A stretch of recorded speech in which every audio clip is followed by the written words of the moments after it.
திருச்சிற்றம்பலம்.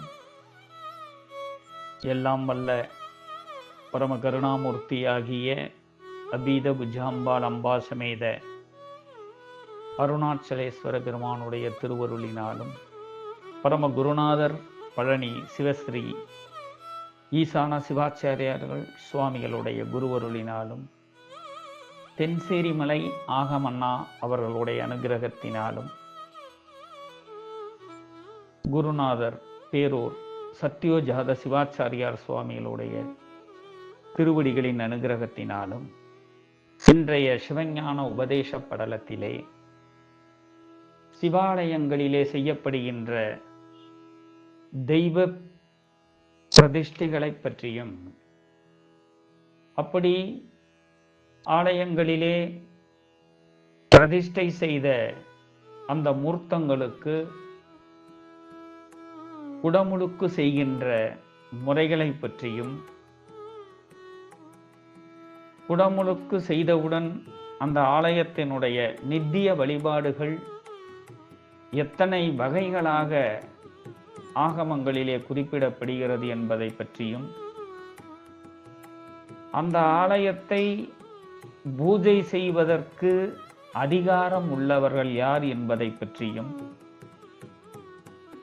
அப்படி பூஜிப்பவர்கள் சிவபெருமானுக்கு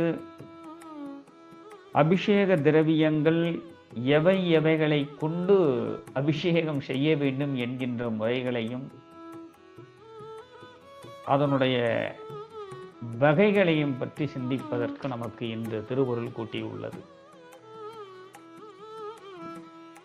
ஆகமங்களில் சிவாலயங்களிலே பிரதிஷ்டை செய்ய வேண்டிய கிரியைகளை குறித்து விளக்கமாக கூறப்பட்டுள்ளன. சிவாலயங்கள் என்பது எப்படி அமைக்கப்பட்டது என்பதை பல சொற்பொழிவின் வாயிலாக நாம் ஞான உபதேச படலத்திலே அறிந்து கொண்டோம். அப்படி அந்த தெய்வ பிரதிஷ்டை செய்யும் பொழுது 18 வகையான செயல்கள் நிகழ்த்தப்பெறும். நமக்கு முன்னே வாழ்ந்த பெரியோர்கள் எல்லாம் சைவ சமயத்தினுடைய சரபங்களாக திகழ்ந்தவர்கள், பல நூல்களை கற்ற பெரியோர்கள். அவர்களெல்லாம் இந்த ஆகம முறையிலே விதிக்கப்பட்ட முறைப்படிதான் ஆலயங்களை கட்டினார்கள். அப்படி இந்த சிவாலயத்தை 18 செயல்களை வரிசையாக நிகழ்த்த பெற்றுதான் மற்ற மூர்த்தங்கள் எல்லாம் பிரதிஷ்டை செய்யப்பட்டுள்ளன. அந்த வகையிலே முதலிலே நிகழ்த்த பெறுவது மிருட் சங்கிரகணம் என்று பெயர். அடுத்ததாக செய்யப்படுவது அங்குரார்ப்பணம் என்று பெயர்.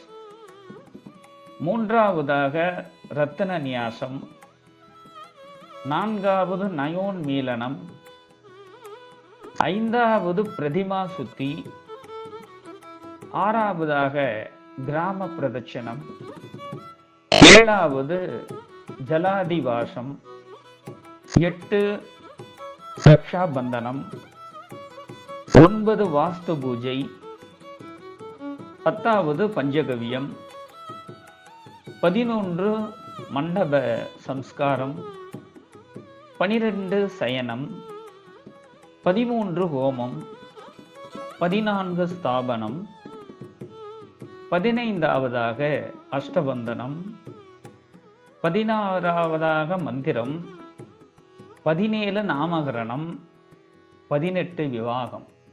இப்படி இந்த 18 வகையான செயல்களினாலேதான் தெய்வங்கள் எல்லாம் பிரதிஷ்டை செய்யப்படுகிறது சிவாலயங்களிலே. நம்மளுடைய பூர்வ ஜென்மத்தினுடைய பதிபுண்ணியத்தினாலே இது போன்ற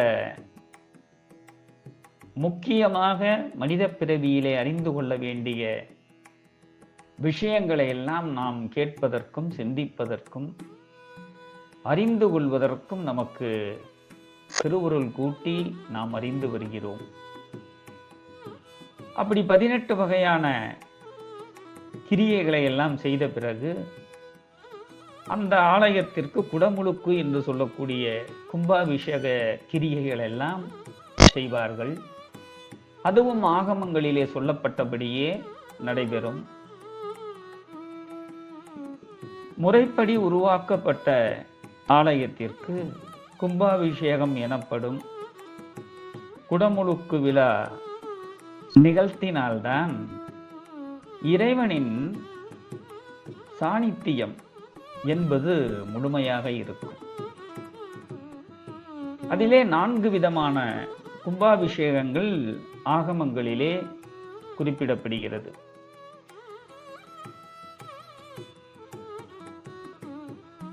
ஒன்றாவதாக அனாவர்த்தனம் என்று பெயர். அனாவர்த்தனம் என்பது என்னவென்றால், கோயிலே இல்லாமல்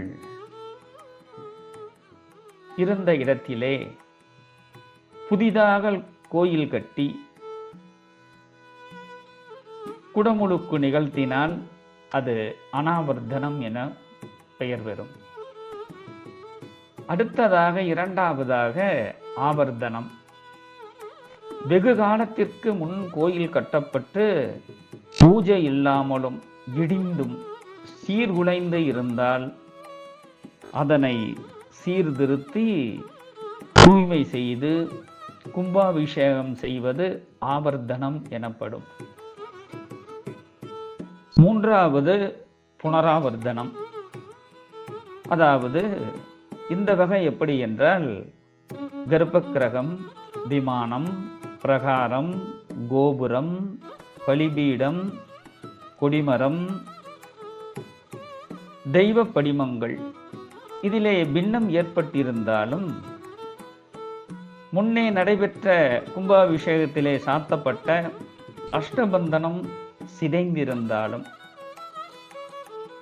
அதற்கு மேலே அந்த கோவிலில் இருக்கின்ற விமானங்களிலே வண்ணம் அழிந்திருந்தாலும் பாலாலயம் செய்து எல்லாவற்றையும் சரிப்படுத்தி கும்பாபிஷேகம் செய்வது புனராவர்த்தனம் என்று எனப்படும்.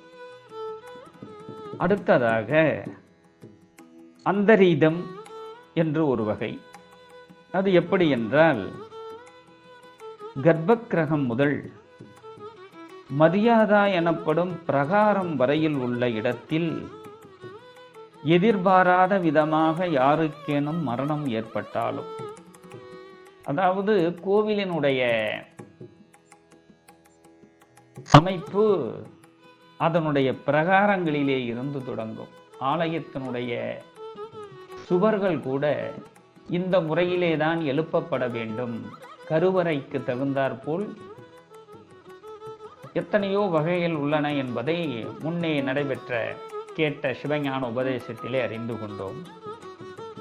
அப்படி அந்த இடங்களிலே யாராவது மரணம் அடைந்து விட்டாலும், அடுத்ததாக தீட்டு முதலான தோஷம் உடையவர் கொடிமரம் தாண்டி பிரவேசித்தாலும், சிவாலயங்களிலே சிவனடியார்கள் கொடிமரத்திலே தான் விழுந்து நமஸ்காரம் செய்ய வேண்டும். கொடிமரம் தாண்டி நந்தியம் பெருமானை தாண்டி உள்ளே பிரகாரங்களிலே நமஸ்காரம் செய்வது சிவாகம முறைப்படி குற்றமாகும். அதனாலே கொடிமரம் வரையிலே, அதாவது கர்ப்ப கிரகத்திலே இருந்த கொடிமரம் வரையிலே திருநீறு தருவதற்கு அதிகாரம் அங்கே பூஜை செய்கின்ற ஆதி செய்வர்களுக்கு மட்டுமே உண்டு. ஆகம முறைப்படி தீட்சை பெற்ற சிவனடியார் பெருமக்கள் மற்ற பெரியோர்கள் எல்லாம் அவர்களை வணங்குகின்ற பொழுது கொடிமரம் தாண்டி தான் அவர்கள் சிவப்பிரசாதம் என்று சொல்லக்கூடிய திருநீரை தருவார்கள். அதுபோல இந்த தீட்டு முதலான தோஷமுடையவர் கொடிமரம் தாண்டி பிரவேசித்தாலும் உள்ளே வந்தாலும், நாய் கழுதை பன்றி முதலானவை உள்ளே வந்தாலும், ஆலயங்களிலே ஏற்றப்படுகின்ற தீபங்கள் விளக்குகள் இருக்குது இல்லையா, அதிலே பூச்சிகள் எல்லாம் விழுந்துவிடும். அது விட்டில் பூச்சி, ஈ, எறும்பு முதலானவை மரணமடைந்தாலும் பிராயச்சித்தம் செய்து சாந்தி செய்வது அந்தரீதம் எனப்படும். இந்த அந்தரீதம் என்பது இத்தனை வகையான தோஷங்கள் உண்டானால் உடனே அதற்கு பிராயச்சித்தம் செய்வது உத்தமம். அதற்கு அந்தரீதம் என ஆகமங்களிலே குறிப்பிடப்படுகிறது. அதற்கு மேலே சிவாலயங்களிலே முறைப்படி பூஜை நடைபெறாமல் போனால் என்ன நடக்கும் என்பதை நாம் அறிந்து கொள்வது அவசியம். இது போன்ற சிவஞானங்களை அதிகமான சிவனடியார் பெருமக்கள் கேட்டிருப்பதற்கு வாய்ப்பில்லை. இப்பொழுது நமக்கு அந்த வாய்ப்பை குருவருளும் திருவருளும் கூட்டி நம்மை பேசவும் கேட்கவும் வைத்துள்ளது. சிவாலயங்களிலே முறைப்படி பூஜை நடைபெறாது போனால் என்ன நடக்கும் தெரியுமா? சிவபெருமான் சிவலிங்கத்தை விட்டு விமானத்திற்கு 3 வருடங்கள் வரையிலும் யாவருக்கும் அருள் புரிந்து கொண்டிருப்பார். ஆலயங்களிலே நித்திய பூஜைகள் என்று சொல்லக்கூடிய முறைகள் எல்லாம் ஆகமங்களிலே வகுக்கப்பட்டு நடைபெற்று வருகிறது. அப்படி ஒரு சில ஆலயங்களிலே பூஜை நடைபெறாமல் போனால் என்ன நடக்கும்னா, அந்த ஆலயத்திலே இருக்கக்கூடிய சிவபெருமான் அந்த லிங்கத்திலே இருந்து விடுபட்டு அந்த கர்ப்ப கிரகத்திற்கு மேலே இருக்கின்ற விமானத்திலே 3 வருடங்கள் வரையிலும் இருந்து அருள் புரிவாராம்.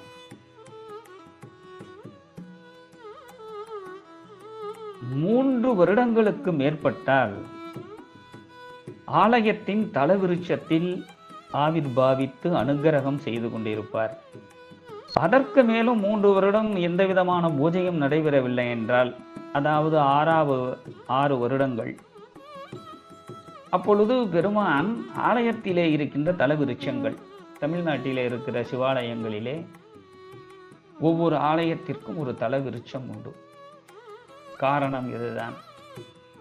அப்படி அந்த ஆலயத்திலே 6 வருடங்கள் பூஜை நடைபெறவில்லை என்றால், அந்த ஆலயத்திலே இருக்கிற தலவிருட்சத்திலே சிவபெருமான் அந்த உயிர்களுக்கு அனுக்கிரகம் செய்து கொண்டிருப்பார்.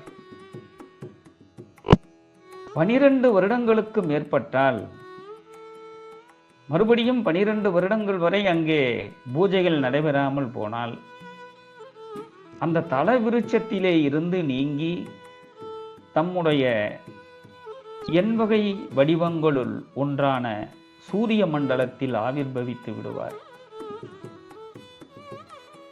மறுபடியும் 12 வருடங்கள் வரை அந்த ஆலயங்களிலே பூஜை நடைபெறவில்லை என்றால், அந்த தல விருட்சத்திலே இருந்து சிவபெருமான் தன்னுடைய 8 வடிவங்கள், அதை திருநாவுக்கரசு சுவாமிகள் திருத்தாண்டகத்திலே தேவாரத்திலே குறிப்பிடுகிறார். இருநிலனாய் தீயாகி நீருமாகி பிரியமானனாய் எரியும் காற்றுமாகி அருநிலைய திங்களாய் ஞாயிறாகி ஆகாசமாய் அட்டமூர்த்தியாகி என்பது அந்த திருத்தாண்டகம். அதுபோல அந்த 8 வகை வடிவங்கள் என் குணத்தான். 8 வகையான குணங்கள் உண்டு சிவத்திற்கு.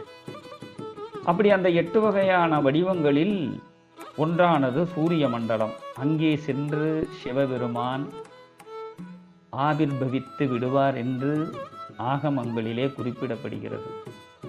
சிவாலயங்களிலே பூஜை நின்று போனாலோ தடைப்பட்டாலோ அந்த ஊர் பூஜிக்க வேண்டியவர்களை வைத்து சிவபூஜை நடைபெற்று கொண்டிருக்க வேண்டும். இல்லை என்றால் இப்படி 3 வருடங்களுக்கு ஒரு இடமும், அடுத்த 3 இடங்களுக்கு ஒரு இடமும், 12 ஆண்டுகளுக்கு பின்பும் சிவபெருமான் அந்த இடத்தை விட்டு நீங்கி விடுவார் என்று ஆகமங்களிலே சிவபெருமானே குறிப்பிடுகின்றார். ஆகவே திருவாத ஊரடிகள் புராணத்திலே, அதாவது மாணிக்கவாசக சுவாமிகளை பற்றி அருளி செய்த வாத ஊரடிகள் புராணத்திலே இந்த செய்தியை அரிமர்தன பாண்டியன் குறிப்பிடுகிறார். சொக்கநாத பெருமானுடைய கோவிலிலே நடைபெற்று கொண்டிருக்கின்ற பூசையிலே ஏதாவது குறைவு உண்டாயிற்றா என்று வைகையானது பொங்கி வருகின்ற பொழுது அந்த வைகை கரையிலே நின்று அரிமர்தன பாண்டியன் தன்னுடைய அமைச்சர்களிடம் வினவுகின்றான். ஆகவே ஆலயங்கள் நித்திய பூஜை என்பது நடைபெற்று கொண்டே இருக்க வேண்டும். சிவபூஜை ஒன்றுதான் அந்த ஊரையும் உலகத்தையும் புவனங்களையும் வாழ வைப்பது. சிவபூஜை என்பது மிகுந்த பலன்களை தரக்கூடிய ஒரு பூஜை. ஆகவே இப்படி ஆகமங்களிலே தெய்வங்களை எல்லாம் பிரதிஷ்டை செய்கின்ற பொழுது இப்படி 18 வகையான கிரியைகளையும், அதற்கு மேலே 4 வகையான கும்பாபிஷேகங்களையும் ஆலயத்திலே,